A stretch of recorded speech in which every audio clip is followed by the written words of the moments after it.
Hello! Ayan, good morning sa inyong lahat, guys. So, ngayong araw na to pagkagising ko gagawa ako ng aking iinumin.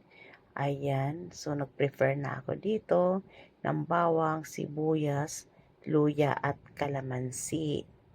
Ayan, guys. At syempre, magdagdag tayo ng asukal. Guys, ito lang po talagang legit na magpapagaling sa ubo, sipon, at saka sakit sa tonsil or nagkaroon kayo ng tonsil. Guys, kasi nung isang araw talaga, tinamaan ako ng trangkaso, nawalan ako ng boses, sinipon ako, inubo ako, nagkaroon ako ng tonsil.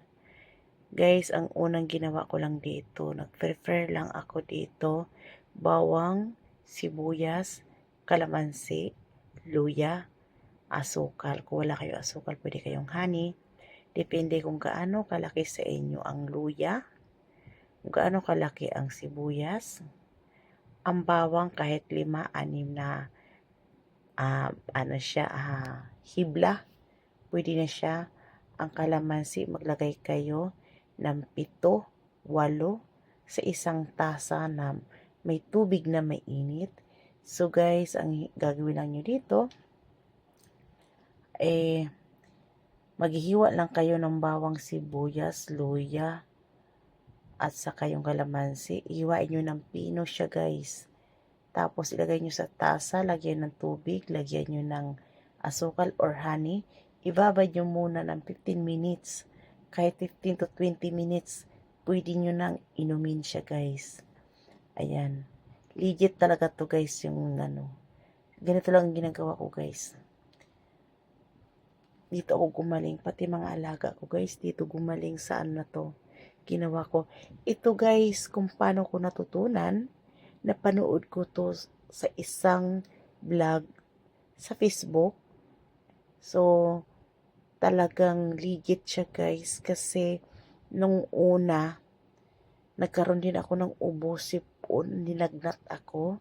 So, din-try ko to kung talagang totoo. So, nung nainom ko siya, guys, kinabukasan, hindi nag-trigger yung aking ubo, nawala yung sipon ko, lagnat ko, nawala, pati yung ubo ko.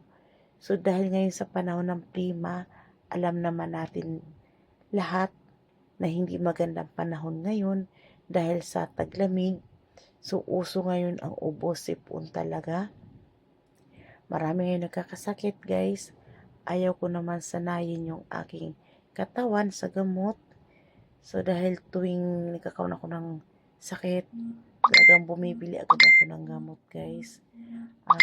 Sa hindi naman, guys, sanay sa ganitong gamot na herbal, so may suggest ako sa inyo, guys, na magandang klaseng gamot na mabibili din naman sa Mercury. So, bumili lang kayo ng Plumocel 600 grams tablet. Pag bumili kayo ng tablet, halaga na, so medyo may kabigatan, nasa 40 plus yata or nasa 30, mga ganun aabot ng 40 pesos ang isa. Mayroon pang bata. Ayun sa bata, guys, powder. Yun sa adult naman, tablet. So, pwede naman yung powder pwede pang matanda. Pero mas mainam yung tableta, pang adult talaga siya. Ang lasa ng Plumocel, guys, ay parang Sprite lang siya. Parang Sprite ang lasa. So, ako, ayoko naman sanayin yung sarili ko sa gamot. Kaya nag-herbal muna ako, guys. So, dahil legit naman talaga, ito na po yung ginamot ko. So, 3 araw pa lang, guys, nawala yung ubo, tonsil ko, sipon ko.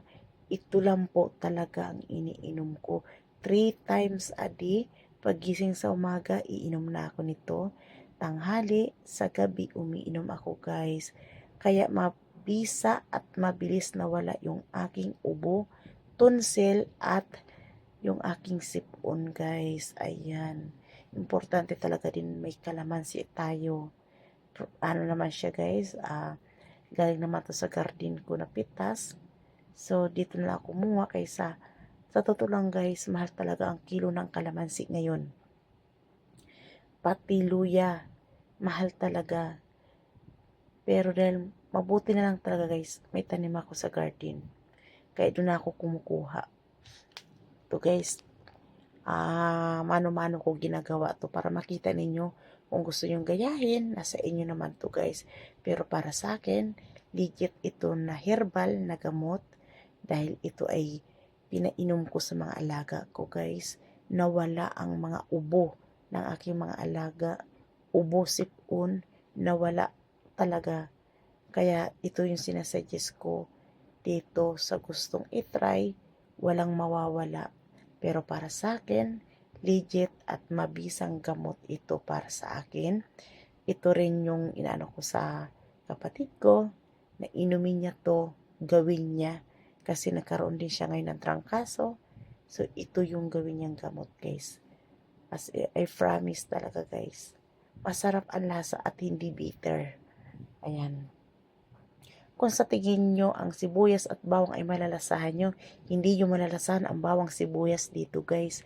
Ang malalasahan nyo dito, medyo manamis-namis, at ang malalasahan nyo dito, mas lamang ang luya.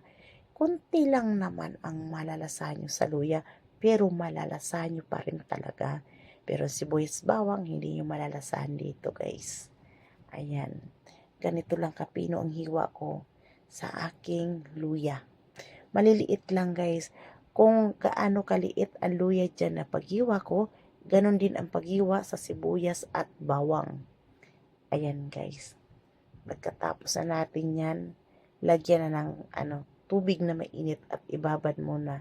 Mga 10 to 15 to 20 minutes depende sa inyo guys. Pero ako, ganito yung ginagawa ko, 15 to 20 minutes, iniinom ko na siya. So, naiwasan ko talaga guys ang pagkakape sa umaga.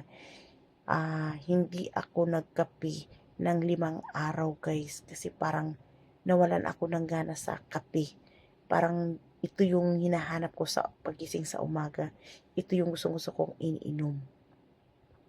Kaya naiwasan kong pagkape guys ng 1 linggo. Ayan. Masarap guys ang lasa nito guys. Kung alam niyo yung lasa ng lemon juice na nabibili niyo sa labas, walang pinagkaiba guys sa lasa dito sa nagawa ko. Ayan. Okay to guys. Please tuloy-tuloy lang po ang support sa aking video.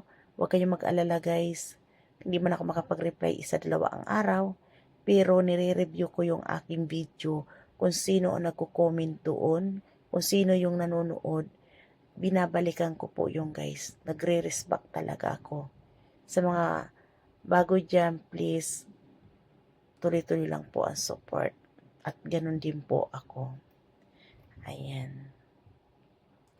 Mag-ano lang po, panoorin lang. Tapos mag-subscribe, mag-like, at mag-comment para madaling mabalikan guys. Kahit di man ako makabalik ng 1-2 araw, basta re-reviewin ko yung aking video. Kung sino yung nanood at nag-comment, re-respect talaga ako. Okay.